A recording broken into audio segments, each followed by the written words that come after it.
हम आपको अपने पिता की बात बता रहे हैं। हमारे पिता जिस दिन हम भागे उसके 3 दिन बाद हमको पकड़ा गया। खोजबीन सब शुरू हुई तो 3 दिन बाद पकड़ा गया कि एक गोरा लड़का है वहां जंगल में देवी के मंदिर में रह रहा है। तो पहले बड़े भाई आए तो उनको तो कठोर शब्दों से कह के, बहुत विवेक प्रवीण था, बचपन में भी बहुत विवेक प्रवीण था, मतलब प्रवीण ना होता तो संसार की यात्रा काटते हुए भगवान ऐसे कैसे लाते। तो जब पिताजी आए तब हम मिल गए, क्योंकि वो एक कठोर स्वभाव के और बहुत धर्मात्मा पुरुष थे। उनकी हम आंखों में कभी आंसू नहीं देखा।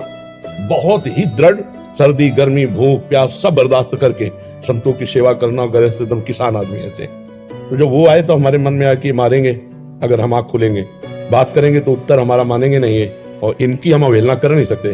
तो आंख मूंद के बैठ गए। जो ही देखा पिताजी आ रहे तो आंख मूंद के बैठे। वो नजदीक आए, अपने स्वभाव उठ खड़ा हो, नहीं खड़े, खड़ा हो, नहीं खड़े।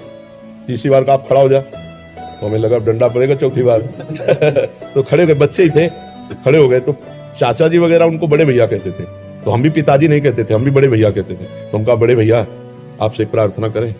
उनका बताओ। हमका ये जिंदगी भगवान के नाम है, आप चाहे काट डालो ना घर जाएंगे ना आपकी बात मानेंगे।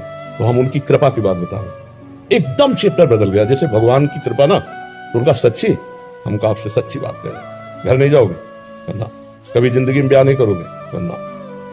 वो खड़े हो जाओ, खड़े हो जाओ, ऐसे छाती से लगाओ, कहा राम राम राम, 3 बार ऐसे छाती से राम राम राम ऐसे कहा। जाओ, अगर ऊसर में भी बैठोगे तो फूलों की वर्षा हो। जाओ, जिंदगी में कभी तुम्हारा कोई बाल बांका नहीं कर सकता। पर एक बात ध्यान रखना, अगर आप बाबा जी बनते हो तो हमारा आशीर्वाद, ऊसर में भी बैठोगे तो फूल बरसेंगे, और जिंदगी में कोई बाल बांका तुम्हारा नहीं कर सकता।